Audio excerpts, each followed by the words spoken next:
Today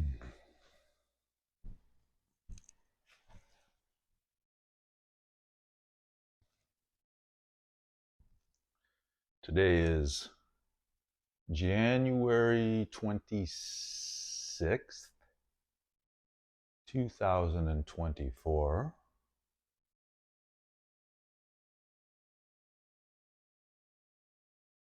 Clock on the wall says that it is 26 and a half minutes past 8 in the morning. And this is the Morning Muse.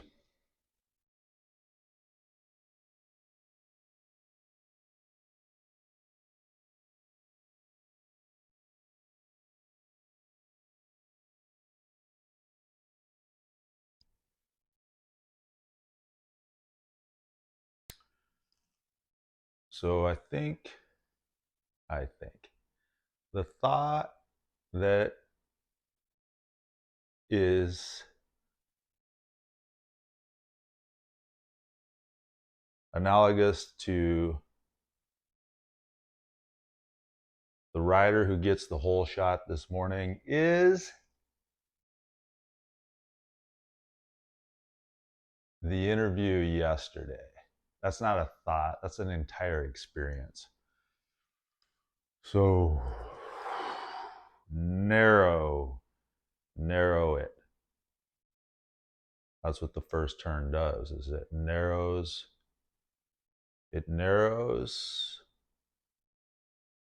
the opportunities for free agency. So we'll go with free agency.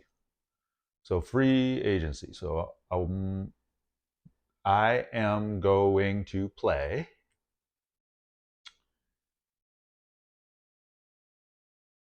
with free agency.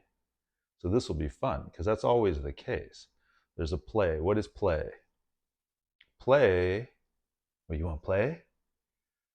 You ask a dog if the dog wants to play. Depends on the dog, but what I see, the image that spontaneously springs to mind when I say that right now is the animal drops into that anticipatory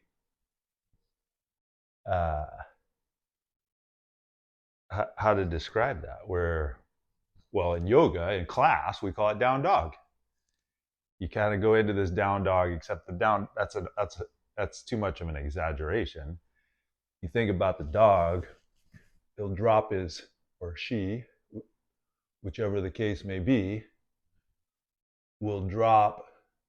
Oh, that's interesting. So I noticed that right away I go to the he. I go to the masculine, the male, in play, playful. Yeah, well, I'm gonna not get distracted by that and just go with it for now. So the animal drops down into that, whatever that position is.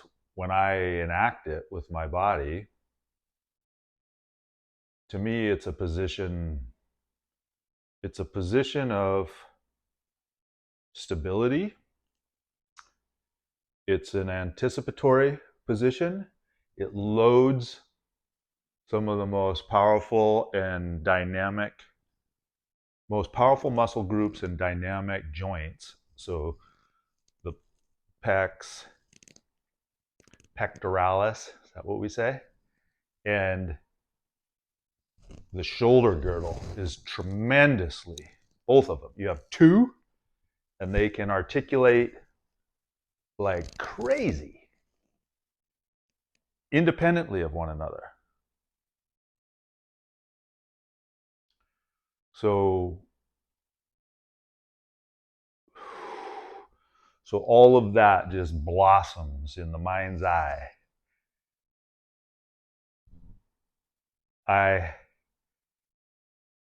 So one of my, notice the possessive.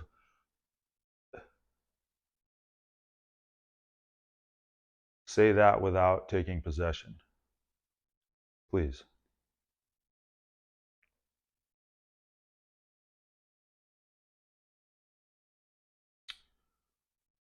One of the most valued guides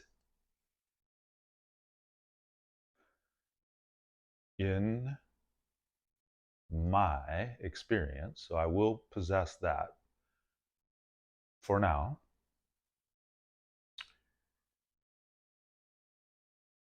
has suggested that I outline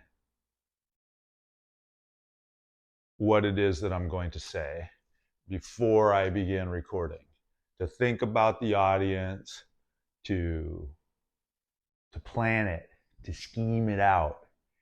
And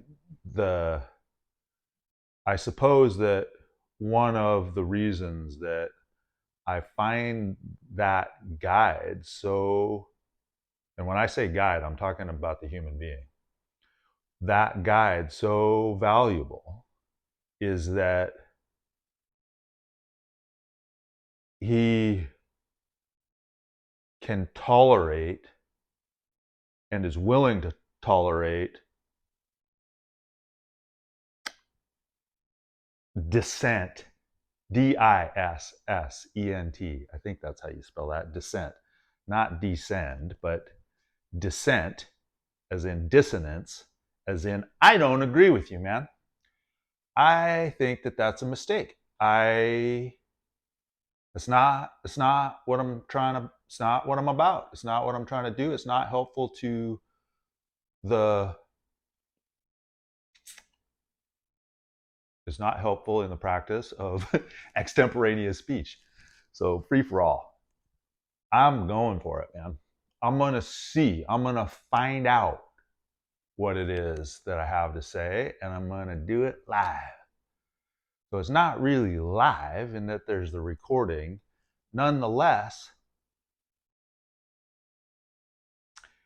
if I act as if it's live, if I try to establish an arena here to practice extemporaneous speech,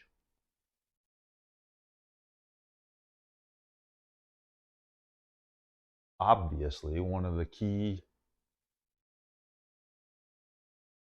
characteristics, features of that arena is no rehearsal, no preconceived notion. Paradoxically, I know that that's impossible. The notions, well, I shouldn't say impossible. Maybe not impossible. What I'm poking at there is the original idea. Is there such a thing as an original idea? By the time it gets to me speaking about it, the proposition that that's original seems highly dubious to me. Maybe as close as I can get in spoken word is to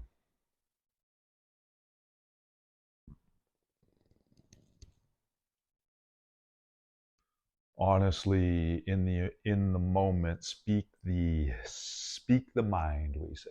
Speak your mind. Oh, that's an adventure. Yeah. Anyway, I'm coming up on the conventional constraint of this particular arena, this particular practice.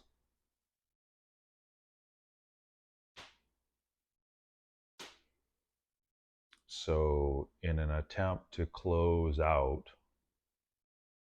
conclude,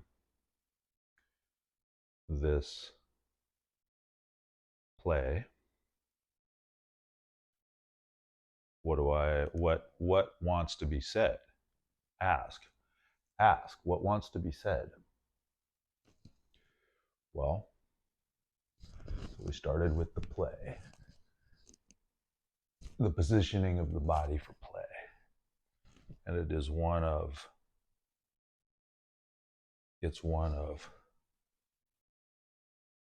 it's something like supreme anticipation without anxiety. I'm ready to go, I'm ready to play, Don't know what's going to happen. It's okay, it doesn't matter. Not worrying about it, not thinking about what is going to happen, because honestly, I don't know what's going to happen. But I'm ready to play. Ready? I'm game. So anyway, as always, I feel enormously grateful for your careful attention.